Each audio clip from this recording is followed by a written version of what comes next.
The Rules Committee will come to order. We are here for consideration of H.R. 471, the Scholarships for Opportunity and Results Act. And we're happy to be joined by members of the Oversight and Government Reform Committee. Mr. Gowdy, we're happy to have you for what I think is your first appearance before the Rules Committee. I know that my good friend Eleanor Holmes Norton has been here more times than she'd like to admit, but we're happy to have both of you. And thank you. If you have prepared remarks, we welcome them without objection. They'll be included in the record, and we welcome your summation. Thank you, Mr. Chairman. It is an honor for me to be with you, and it's an honor for me to be with my colleague, Ms. Holmes Norton. Consensus is not always easy to find in this body, but we found it both at the subcommittee level and at the full committee level. And by consensus, I don't mean that the vote was unanimous, and there wasn't even consensus necessarily among the witnesses who testified. There was consensus among the members of the subcommittee, as one by one they testified as to the power and the magic of education. Not just the ability to transform individual lives, but the power to transform entire generations of lives. Which is why opposition to this bill is so befuddling to me. By any reasonable statistical measure of success, the Opportunity Scholarship Program in the District of Columbia was a success. The parents like it. They feel vested, they feel empowered, they feel like they have the same choices that many of us do with respect to our children, indeed the same choices that the President of the United States has. Parents like it because their children are in a safe environment conducive with learning. Students like it, as evidenced by the fact that demand outpaces supply 4-to-1. There are 4 students for every available opportunity scholarship in the District of Columbia. From a measurement standpoint, reading scores are up, graduation rates are up, educational attainment is up, and educational achievement is up. The most insidious argument against this bill is also, in my judgment, the one that is the most demonstrably false, which is that this bill somehow takes money away from the other 2 sectors of the D.C. school system. Keep in mind, Mr. Chairman, this bill funds the public school system in the District of Columbia, the charter school system, and the Opportunity Scholarship Program. And it funds all 3. It continues the 3-sector approach. I will tell you about one of the young men who testified, Ronald Halassi, who without this program never ever would have been able to go to the school that he went to. His mother is indigent. This program is obviously designed for folks who are indigent.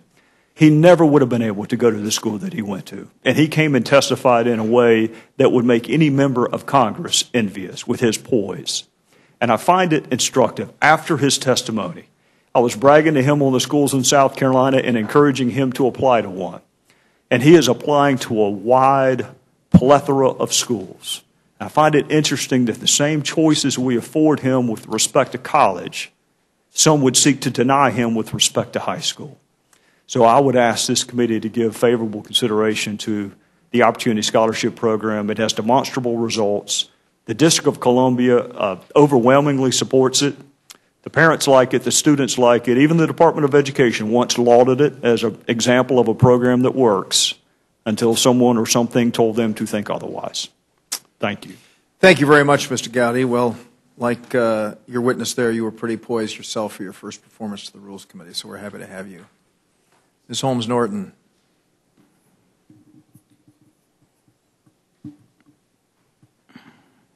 What does it take to make this? Oh, it's on. All right. Thank you very much, Mr. Chairman. I'm speaking for the committee as well because the ranking member, Mr. Cummings, is caught on the Baltimore-Washington Parkway. The bill passed by a divided vote, every Democrat and 1 Republican voting against the bill. I would like to submit Mr. Cummings' remarks for the record. I would like to summarize my statement and submit my entire statement for the record. I appreciate the remarks of my good friend, Mr. Gowdy. He is a fair and decent man, and I understand his remarks. I want to say that none of the reasons he gave have anything to do with my opposition to the bill. There is an old saying that you shouldn't look a gift horse in the mouth. We are looking this gift horse in the mouth because the horse never even asked us what we wanted concerning a quintessentially local matter, the education of our children. I strongly oppose H.R. 471 for a number of very specific reasons. It failed, contrary to what Mr. Gowdy said, it failed to improve academic achievement. I'll say more about that in a minute. Academic achievement as measured by reading and math test scores mandated by the bill. It provides federal funds to send students to religious and other private schools despite the absence of vouchers, despite the failure of referenda for vouchers in every referendum that has been held in the United States. Isn't it interesting that after 5 years of this experiment, this majority does not bring to the floor a national bill to allow those who want vouchers to choose vouchers? The reason is they know that you better not authorize public funds for private schools, particularly today, when this majority is cutting billions of dollars from public schools. It was, and of course, it was introduced without consultation with any public official in the District of Columbia. Problem for the majority should be that it increases the deficit by $300 million and has no offset. I think this is the first time the majority has come forward to spend some money, and they've come forward without an offset. I ask that you approve instead my amendment in the nature of a substitute. If you want to spend $300 million, at least do us the good grace of spending the money where our people want the money spent. I would ask you to spend this money, which is divided into $30 million over 5 years, with half of it, $30 million, going to the district's own flourishing public charter schools, the District of Columbia charter schools, and the rest, the other half, going to the D.C. public schools, which have been commended over the last several years for very significant improvements themselves to help them continue that improvement. First, let me point to the true irony of this bill. The D.C. voucher program has been a failure. Congress mandated a study by the Department of Education, the Bush Department of Education, and here is what it found. Quote, no conclusive evidence that the program affected student achievement, and it went on to say, including children from the lowest performing schools against whom, children who had come from the lowest performing schools who were measured against other children from the lowest performing schools. This was a controlled study. It was the Bush administration. It was the Republican majority who were in majority when this bill was set through. This is not our Department of Education. In contrast, if we take a look at the D.C. public schools, the nation's report card, as they are called, the National Assessment of Education Progress, reported that the District of Columbia schools were the only public schools, the urban school system of 18 in the United States that showed significant growth in math and reading in the grades they test, 4th and 8th grade. Most importantly, and this is why this bill is such an insult to the District of Columbia, almost all of you come from districts where you couldn't have a robust a charter school system, because school boards in the state system and in the local system don't want the competition from charter schools. Not so in the District of Columbia. When this program was first set up, Speaker Gingrich was the speaker. He came to me and he said, Eleanor, I think we ought to go forward with vouchers. I said, please don't do that, Mr. Speaker. The district has a fledgling law for charter schools. It's never taken off. That at least would respect our home rule. District residents strongly oppose vouchers. When vouchers came up, in fact, were imposed later, there were hundreds of people who came. Some of them organized, interestingly, by priests and rabbis. Others organized by ministers and rabbis. Others organized by school advocates. I said, let's do instead, if you want to do something for the District of Columbia, a charter school bill. Gingrich put forward a public charter school bill. I supported it. There was no dissent in the District of Columbia because we already had a local charter school bill. This thing grew and flourished like topsy. Parents have flocked to these schools. We have everything from a Latin charter school to a charter school for performing arts, to a charter school for science and technology, a boarding charter school. If you are looking for some place to impose vouchers, you would not start with the District of Columbia. And I ask you not to impose this bill on our city. Our charter schools already educate almost half of the children in the District of Columbia. They have lengthy waiting lists. Some of my voucher parents said to me when they came to see me when this bill was first imposed, and I asked them, what about the charter schools? And they said, Congresswoman, we can't get in because the waiting lists are too long. So if one had a real interest in helping our children, you would respect the fact that our own parents and our own organizations have organized their own alternative to the district public schools. And look what they have done.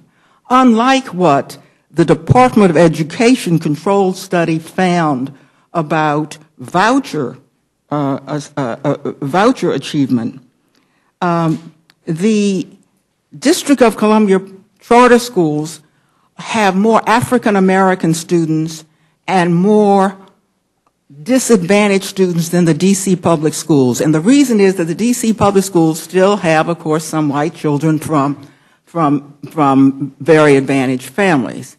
So the parents who have tended to go to the charter schools are the ones who are looking for an alternative to their public school. And look what these independent schools have done. Their children in the middle and high schools scored twice as high as the District of Columbia public schools in reading and math. Our public charter schools have a graduation rate 24% higher than the D.C. public schools. And our public charter schools graduation rate from high school is 8% higher than the national average. There is something good about the charter schools. And if education quality means anything, then it is the charter schools that deserve extra funding. My bill also would give preference to 216 students who were awarded private school vouchers after the program recognized that the time had expired, that the 5-year limit had expired, and so they were later rescinded. I would give those children preference in my bill for charter schools if they want to go, or the D.C. public schools. The Congress and the administration effected a compromise that now allows every child who are in the old program to stay in that program until every child now in the voucher program graduates from high school. That was a compromise. It seems to me that's the compromise that ought to be respected. Don't start up a new voucher program on us that we didn't ask for, that we didn't want, and that will serve only a very small number of children compared to our D.C. charter schools, which serve almost half of our children and badly need money. This program was originally imposed on the district. We don't like being anybody's experiment against our will. We didn't like it then. We don't like it now. We ask you to respect our self-governing rights, our preferences, just as you'd want yours respected. And if you're going to authorize new money, authorize them in the way that our parents and our students would most desire. Thank you very much, Ms. Holmes Norton. Let me say that you have been equally thoughtful in your testimony, as was Mr. Gowdy, and I'll say at the outset that this will be a fascinating debate on the House floor, and I hope very much that this committee sees fit to make your amendment in order so that we can have the kind of rigorous exchange that I know you'll do an extraordinarily effective job in offering. Ms. Fox. I thank you both, and I have no questions. Thank you, Mr. Chairman. Welcome to you both. Mr. Gowdy, it's nice to have you at the Rules Committee. Welcome. Thank you, ma'am. I want to ask unanimous consent first, if I may, Mr. Chair, to insert into the record a February 16th article from CQ Today, Congressional Quarterly Today, entitled D.C. Mayor Argues Against Republican Plan to Reinstate School Voucher Program. The article discusses how the supporters of the bill basically threatened the D.C. Mayor, Vincent Gray, and told him if he doesn't accept vouchers, he might not get funding for the public schools and public charter schools. This article makes very clear that Mayor Gray's position on the voucher money would be better spent on public schools and the public charter schools. There are a number of things that bring us here today. Thank you very much. Appreciate that. A number of pretty distressing things today. Of course, this program had expired 2009. After 4 years, there was a referendum of some sort in the district that 2/3 of the people voted against vouchers. There was some years ago. There was Right. such a Okay. referendum. And that's the way it's been all across the United States. There have been tests of these because voucher proponents, they have yet to win one. Well, I have to be honest with you that I really think that the improvement in DHC schools was commensurate with Michelle Reed. It was. I think she did an extraordinarily wonderful job here, and I, for one, am sorry that she's gone. Well, we're all sorry that she's gone. Well, I was really impressed with what she was doing in education because the district was not exactly a national example for us. But there are a number of things that trouble me. First, we've been in session 13 weeks. We've not done a single thing about creating a job, and this is not going to create any either. We don't talk about the pressing needs in America, but we have picked out one small part of the United States, District of Columbia, which is dependent upon Congress in many ways, and we exercise again our right of the old plantation to tell you what to do and to take this money or not. That is really devastating, I think.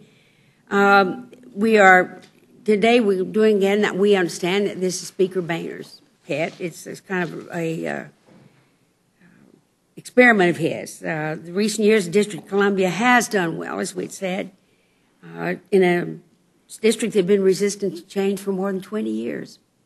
And it really seems a shame to set you back by instituting a program here with no offset, by the way, $300 million. I think that I understand the way this is operating, and we're going to have some great debate on the sleight of hand in which we got here. But the fact remains that $111 million are going to be taken away from the public schools and charter schools to fund this program, which will affect, that's about, I think, 72,000 children. Is that right, in the public school, charter schools in the district? Is that about right? Oh, that's the total of public insurance. And this will affect about 1% of that or less. So $100 million, that's about a good hunk of the money we give you. 4 different studies by the U.S. Department of Education have repeatedly shown the voucher program to be ineffective and a waste of taxpayer dollars.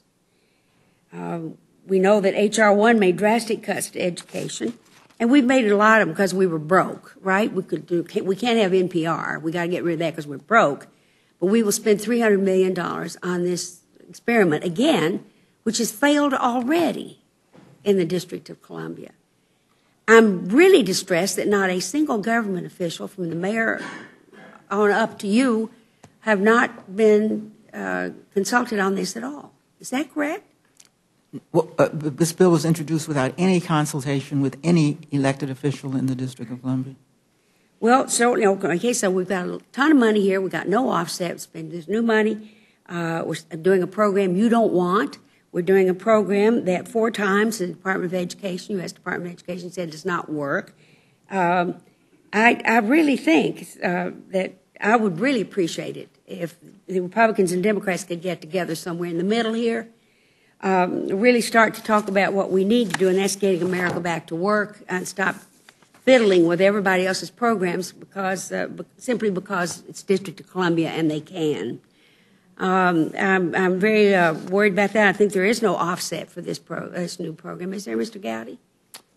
It's my understanding that that all 3 sectors, public school, charter school, and the Opportunity Scholarship Program, were funded in this year's CR. They were, but that expired. That expired. So you're reauthorizing now a voucher program and taking money from the public schools and the well, I would respectfully disagree with the characterization, because if this bill fails, then the public school system's not going to get the money anyway, and the charter school system's not going to get the money. We understand that that's been made clear to the mayor, actually, and that really is too bad, because I'm sure that Delegate Norton would be the first person to tell you if you've got $300 million to spare, there you would really like to have. Well, the public schools and the public schools and the charter schools are going to continue to get money as long as these children are in high school. These children who are in these charter schools can continue, and some of them are in the lower grades, until they graduate from high school. Right. So the 3-sector program, which came about, by the way, only because I screamed and yelled, and I must tell you the bishop, because most of these children end up going to Catholic schools, spoke up and said, if y'all can't give some to the public schools, then we don't want it. That's how you got the 3-sector program. That wasn't a largesse of the Republicans at the time. They show no largesse. They show no fairness to the District of Columbia. Well, what this bill does is it micromanages the D.C. school system from the federal level. That wouldn't happen in any of our districts. We in Congress are saying we're going to decide how to run your local schools. Anywhere else, those decisions would be made by the school board, local officials. It's a 2002 public opinion poll, and there was a referendum in 1981. And I'll be the first to say that opinions may have changed considerably since then. But at that point, more than 3/4 of D.C. voters said they did not want vouchers. What we're saying here today is we know what's best for you. They're there now. Just calm down and we'll do this. Even if we have to put money in that we're not going to offset, in spite of what we'd said we were going to do at the beginning of the year. Thank you, Mr. Chairman. Mr. Bishop. Mr. McGovern. Thank you, Mr. Chairman. I'd like to ask unanimous consent to insert in the record a statement of administration policy in opposition to this bill. And I just very briefly want to associate myself with the concerns that the gentlewoman from New York raised, Mrs. Slaughter, when she raised the issue. Does it bother you at all, Mr. Gowdy, that the mayor doesn't want this, Congresswoman Holmes Norton doesn't want this, the city council doesn't want this? I mean, all the elected officials in the District of Columbia have said that this is not what they want. Does it bother you at all that we are imposing this policy on the district when their elected leadership doesn't want this? I mean, I just find that, something wrong about that. I mean, that we can't let the District of Columbia, who, by the way, have some incredible, not only charter schools, but incredible public schools, that, contrary to what a lot of people up here can appreciate, there are some incredible public schools in this. Well, the gentleman yield for just a second. I thank my friend for yielding, and I just, I've been listening to the testimony here, and Jenny on the staff just handed me a list here of who supports this, And it appears to me that there's not, I mean, I've inferred from what my friend has just said that there's unanimity of thought. Apparently, Michelle Rhee is supportive of this, according to this list here. She's no longer the chancellor of the D.C. Right, I know, but I just listened to Mrs. Slaughter praise her work, and I didn't know. She certainly never supported it when she was in the. Have you got a statement from her supporting? I mean, I just vouchers? got this list that was put here, and also Kwame Brown, who's the chairman at large of the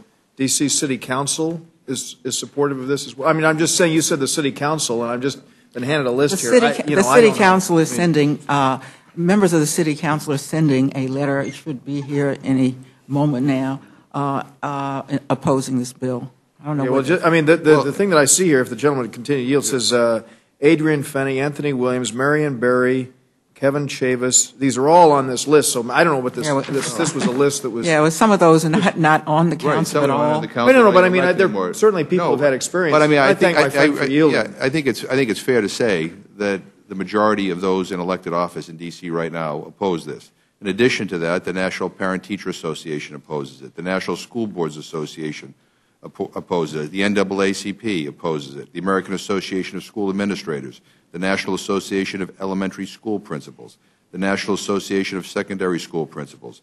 The National Association of State Directors of Special Education. The National Rural Education Association. The Southern Poverty Law Center. I mean, so local groups, national groups. I just find it. I find it somehow wrong that those of us, from all different states across the country are kind of imposing this. I mean, it'd be one thing if you had a pilot project for your school district in South Carolina, but you're saying here, and we know what's best for the District of Columbia, and so we're going to go against the mayor, the congresswoman. We're going to go against all these people, and we're going to tell you what's best. Does that bother you at all? Well, it doesn't. Well, when you create a Hobson's choice like that, there's not a good answer to that. I will tell you this. I will tell you, despite a long list of folks, many of whom Mr. Jar just alluded to, that do support it, I don't even look to elected officials. I look to the parents. Because with all due respect, and I think Representative Holmes Norton does a phenomenal job representing her constituency. But I think it's the parents' decision where they want their children to go to school. So I fail to see how giving them a third choice, if the voucher program is not good, then nobody will avail themselves of it. Well, here's my issue with what you just said. You began by saying that everybody agrees in the power and magic of education. Yes. But when I look at what has already been done in this Congress, I mean, H.R. 1. $5.7 billion cut from the federal Pell Grant program, reducing Pell Grants for 9.4 million students. $1.08 billion cut from Head Start, eliminating 218,000 Head Start placements. $757 million from the federal Supplemental Education Opportunity Grants, eliminating college grant funding for 1.3 million students currently benefiting from the program. $694 million from Title 1A grants to local education agencies, eliminating supplemental education services for close to 1 million underprivileged students, and $100 million from 21st Century Community Learning Centers, ultimately eliminating after-school programs for 139,000 students. I mean, given these difficult budgetary times we're in, and given these awful choices that we're being forced to make here, I would much rather take this $300 million and put it into Pell Grants, or put it into Head Start, or put it into the federal supplemental education opportunity grants, than do this. When in fact, again, the majority, what we're being told, you mentioned parents, what we're being told from the community is that they don't want this. The elected official, they don't want this. If we have to make choices, why are you, let's put this money back in the Pell Grants. We all agree that we need a well-educated workforce for the 21st century. You're cutting these programs by significant amounts, and yet we're adding $300 million here for something that the D.C. government and I think the majority of D.C. residents have said that they don't want. I don't understand why this is such a difficult choice. We shouldn't be doing this. We should be investing in things that we know work. Well, I would say this. I'm not a poll watcher, but the one that was given to me by the District of Columbia, 61% of the residents of this of this city support the Opportunity Scholarship Program, and I wish that you could have been in the room for the testimony. We've never had more outside participation than the parents and the kids who have benefited from this program. With respect to other funding decisions, I'm sure I'm on the short list to be considered for appropriations, but I'm not on it now, and I can't tell you about the decisions. You voted for H.R. 1. I did. I wish you could be in my office when the dozens and dozens of students coming into my office who would be negatively impacted by the cuts in Pell Grants came in and asked me, how am I going to fund a college education? I don't have to be in your office. I got it in mind. I'm the father of a senior in high school who's trying to figure out right now how I'm going to pay for my son to go. I just fundamentally think that it is a state and local matter and not a federal matter. Yeah, I agree. Well, then, let the District of Columbia to decide. Well, the District of Columbia, I think you would concede, is constitutionally significant. It is named in the Constitution, and the Constitution uses the word whatsoever when it is discussing Congress's oversight ability. That's not true with any other state. This is not an oversight matter, and nobody made you, Mr. Gowdy, or anybody in this room an overseer of the District of Columbia. The Congress in 1974 delegated home rule power to the District of Columbia. You can't take it back when you happen to disagree with us. We are American citizens. This is a democracy, and we demand to be treated not as children or second-class citizens, but as people just like the people in your district. This so-called whatever you cite as a poll, if you ask the residents of the District of Columbia, you want to fund the voucher program or you want to fund your D.C. charter schools, I can tell you what they would say.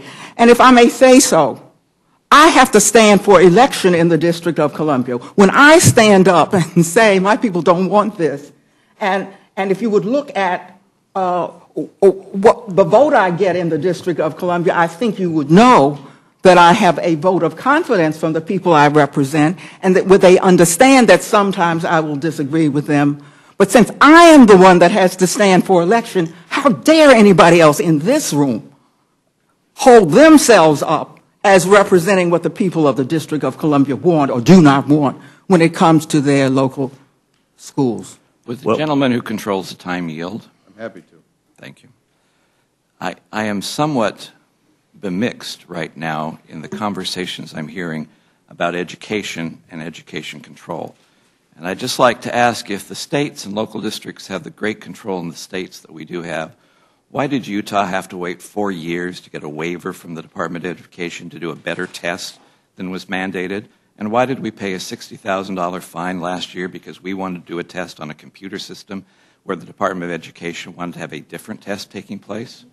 If we really have the control of our system so wonderfully, why is that the case? Well, I think in the case here, Mr. Bishop, what we're saying is, if you want to do, I don't know the details of what's gone on in Utah, and but what I'm simply saying here is that if you want to introduce a bill having a voucher program in Utah, that I think is more understandable than us saying. No, I'm asking you the question, though. Please go to the question. Well, I don't know the details. I don't know the details of what. Then why does the federal government impose on states what the states will do on education if we actually have that kind of control? So you think the federal government should have no role in education? I'm just wondering why they're telling the state of Utah what to do when we have that better test locally established. Will the gentleman yield? I yield to the gentleman. The requirements of the federal government are to have a standards-based test.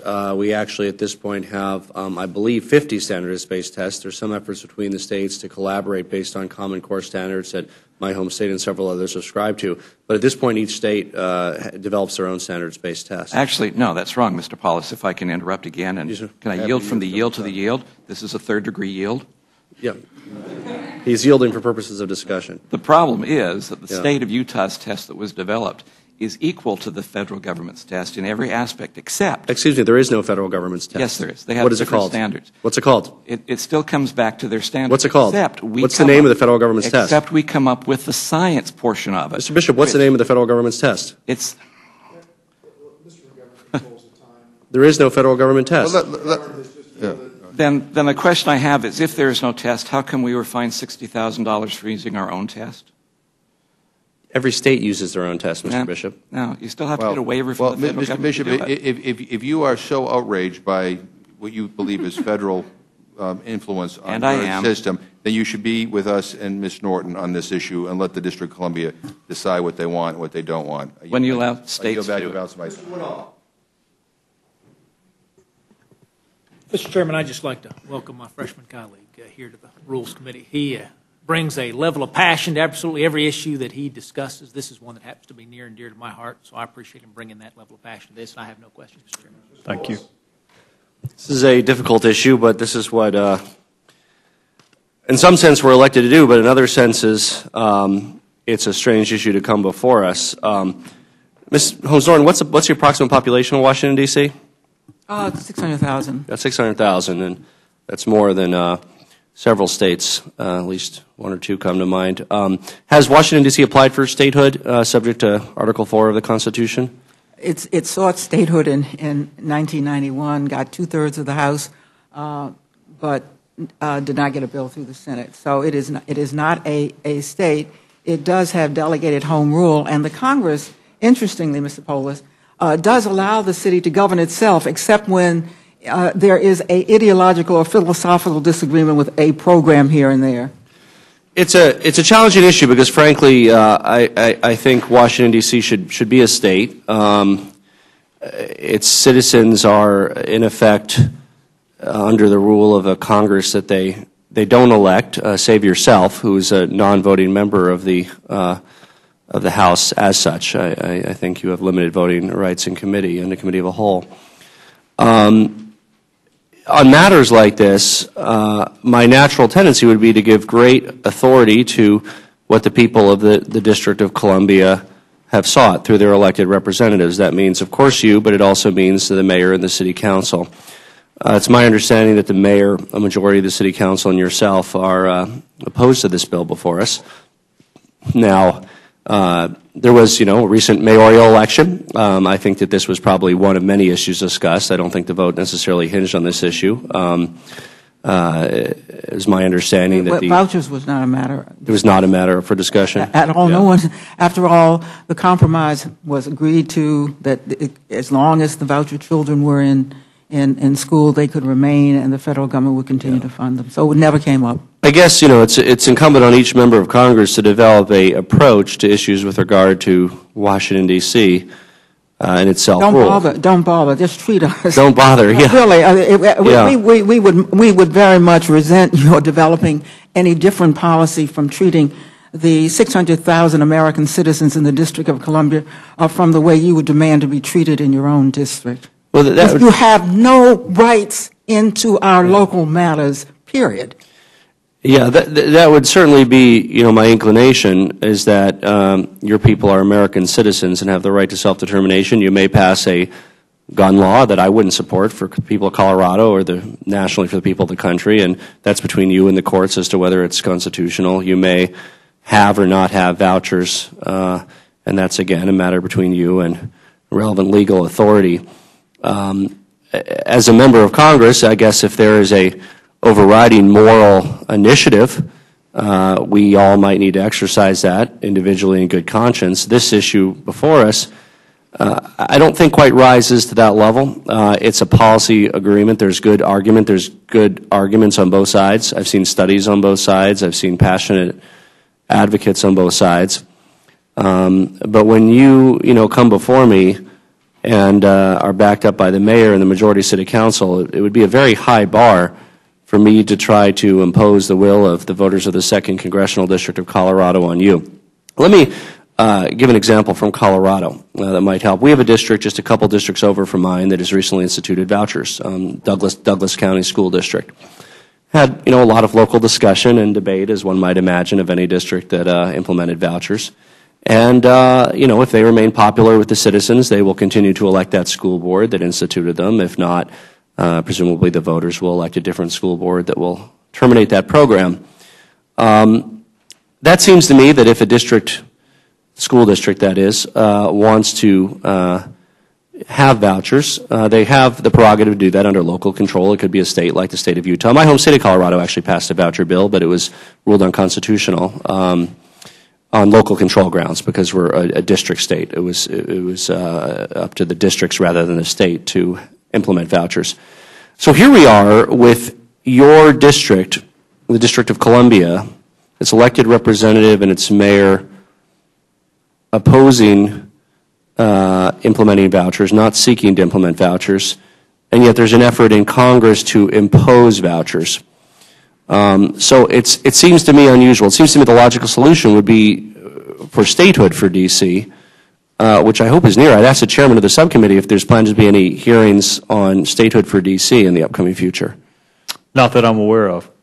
Okay, I would encourage you to explore that avenue because I would think we all feel awkward trying to make these decisions. We're going to do the best we can. We're either for or against it. No doubt I'm going to have to, it's a tough decision to make, but it's an awkward decision to make. I would not like this Congress to make this decision for my district, one in my school districts, my state, and I can certainly understand how the people of Washington, D.C. would feel the same way, and I hope that their aspirations for statehood are successful soon. And I yield back the balance of my time. Could I respond? Oh.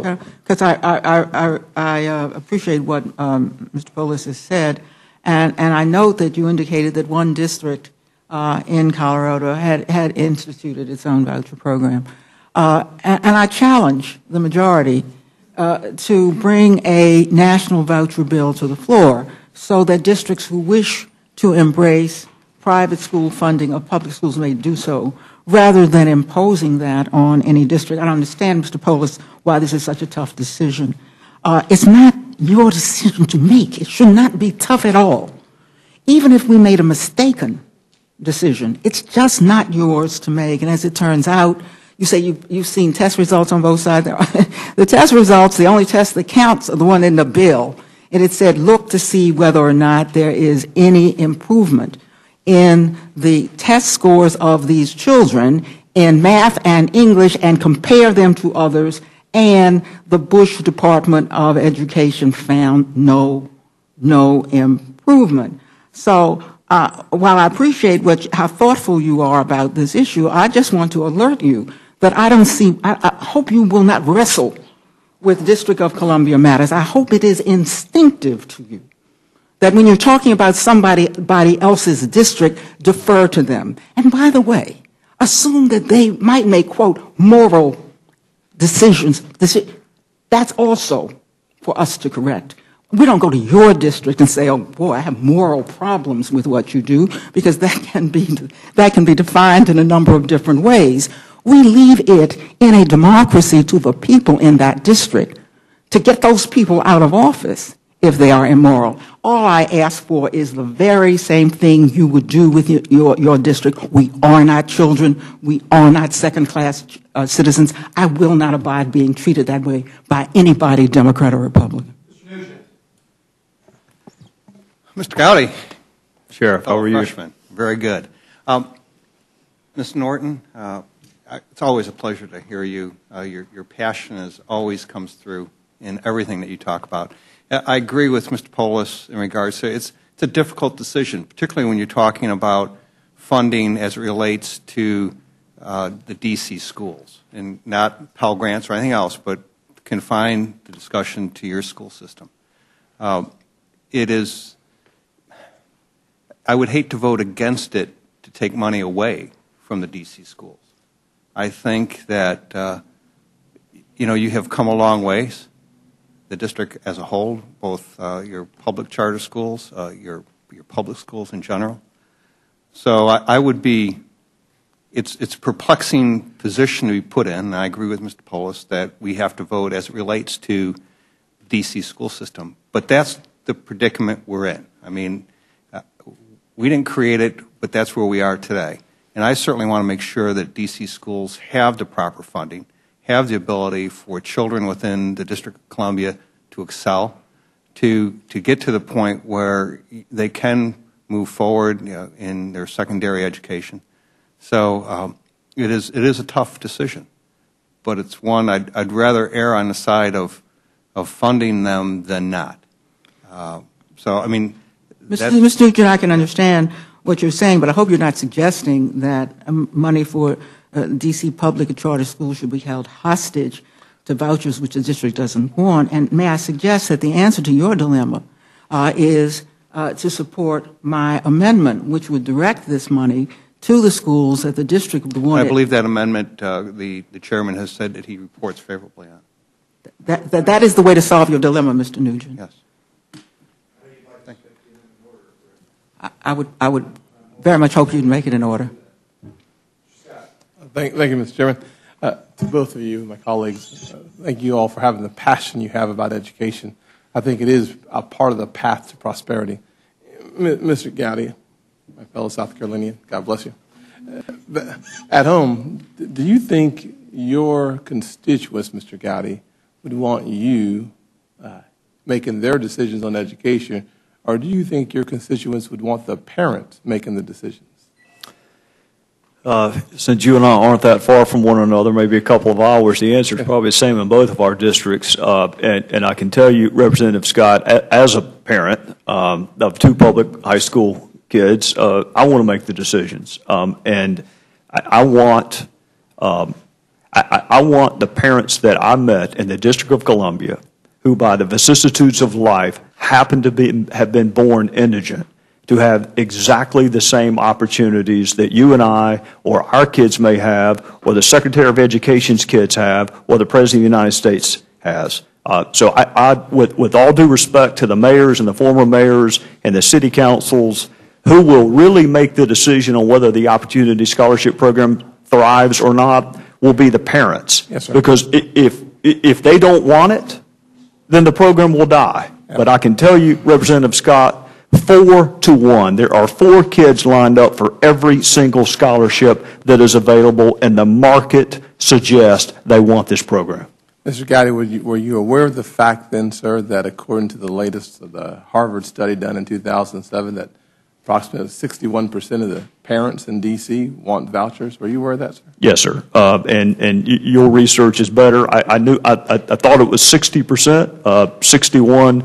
I defer to your research. It's probably more recent. I can tell you the notion that this is unpopular within the District of Columbia has not been my experience. It may be unpopular among the elected officials in the District of Columbia, but the parents and Representative Scott, this was a broad cross-section of parents and students who were in our committee room testifying on its behalf. Did you also realize, Mr. Gowdy, that in minority areas, whether Hispanic or African American, the numbers surged to 67 and higher percentages of the votes want that? Were you aware of the study from, I think it was the University of Arkansas, that said for a third of the cost, while the math and science scores did not go up, but the graduation rate went up by 21%? You put your finger on it, Representative Scott. While reasonable minds can interpret the educational achievement differently, there is no debate over educational attainment. The children stayed in school longer who had this scholarship, and their graduation rates were higher than both the public school system and the charter school system. So educational attainment, it is not debatable that it went up in the District of Columbia. Thank you, sir. Could I respond as well? If Mr. Gowdy wants to judge by his figure, 4-1,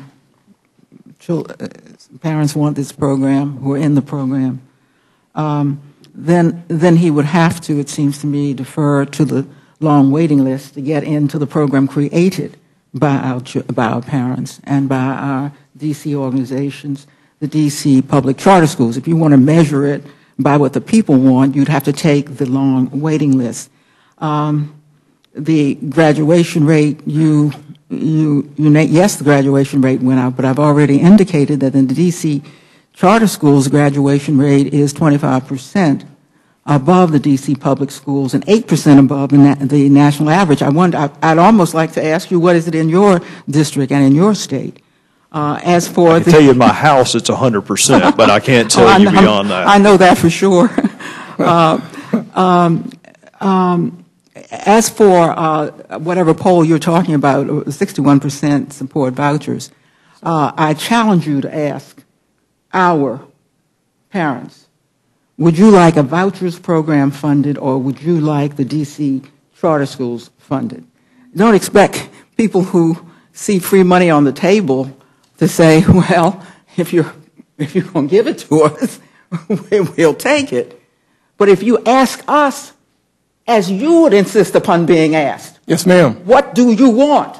Do you want X or Y, charter schools or vouchers? Then you would get, I assure you, a different answer. I have to stand for election there. No one here has to do that. Mr. Gotti and Ms. Norton. Yes, sir. Let me just tell you what I did ask for as a student in a single-parent household flunking out of school were better choices. What I did ask for were opportunities for us to have greater access to opportunities in the educational track. What we did not receive were opportunities and access to a cafeteria plan that provided more opportunities and more ways for children to get a better education. So what I'm going to assume that the parents, 61% of the parents in D.C. are asking for is the exact same thing my mother asked for, where as many opportunities on the table for children to get an education as possible. So the whole notion that only elected officials understand the dilemma in households, unless they live in the household, I cannot appreciate the fact that we are so enlightened that we have found ourselves in a position that we know all for everyone.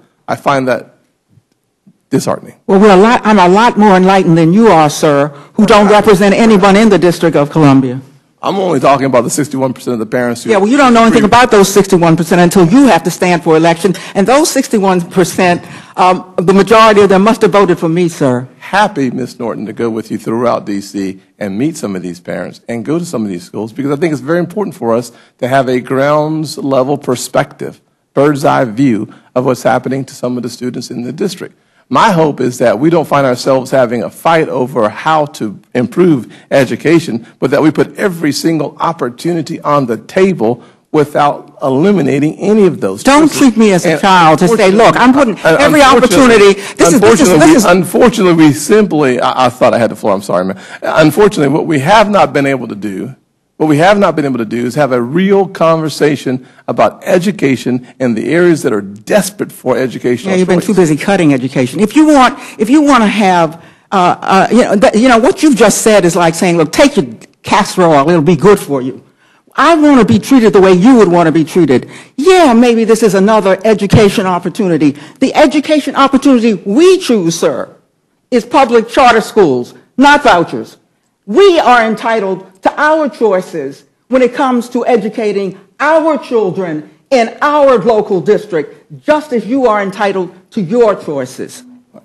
Mr. Scott, I would add in conclusion that some of the very same people who oppose the Opportunity Scholarship Program also oppose the charter school system in the District of Columbia. They didn't want any alternatives. Well, I'm not and the one fact of them. that we have two now, three would be all the better. And let's let the market decide. The fact that there's this much of a waiting list to get out of the D.C. public school system should tell people something.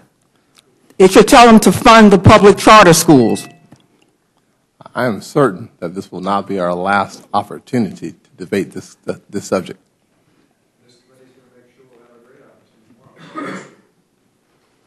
Thanks to you both for being here. I'm going to, without objection, submit for the record a survey from the American Federation for Children, which actually transcends all the numbers that we've heard here. 74% of D.C. residents want Congress to restore and expand the highly effective D.C. Opportunity Scholarship Program, according to a Lester and Associates poll released today, and that was just a few weeks ago. And Simon asked, without objection, I'm going to include that in the record. And thank you both very much for being here, and we look forward to a thoughtful and rigorous debate on the House floor. Thank you, Mr. We will now distribute the rule.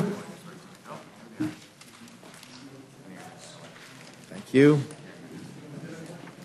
Let me just say that the loan amendment that was submitted to the Rules Committee was, in fact, the amendment that was just discussed, offered by Ms. Holmes Norton, and I hope very much that there will be no one who will object to the fact that we've included that with 40 minutes of debate in the record. So the Chair will be in receipt of a motion.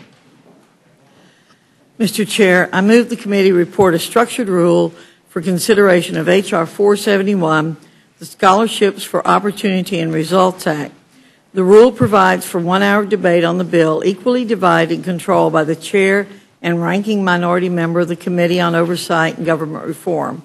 The rule waives all points of order against consideration of the bill.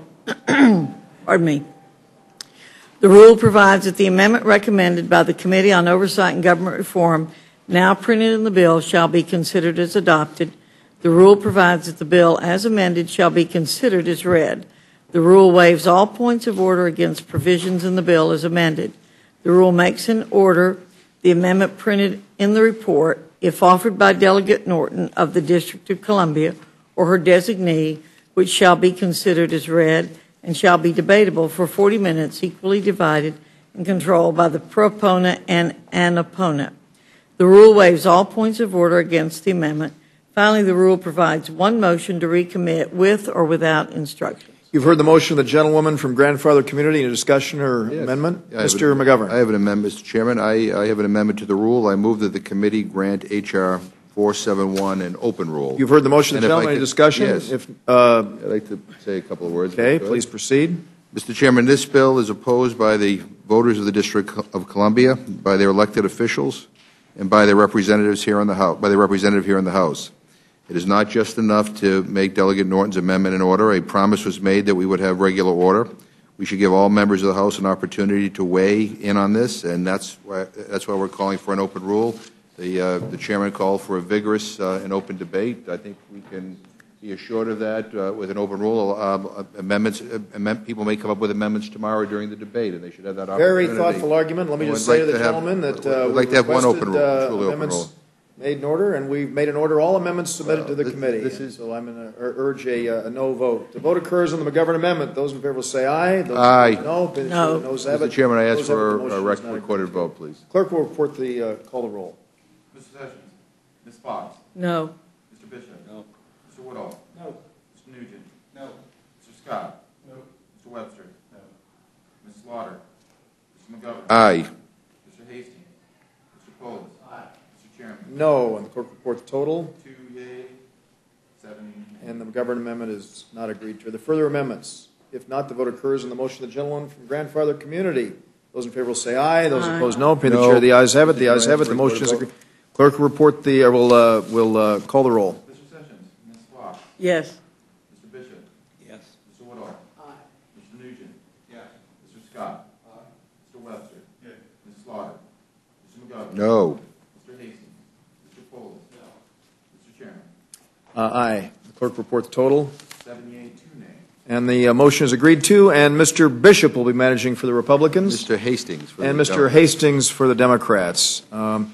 Let me just say that we're meeting, what time tomorrow? Hugh, what time are we meeting tomorrow? 3 o'clock tomorrow afternoon. We'll be meeting on the FAA bill. Without objection, the committee stands adjourned.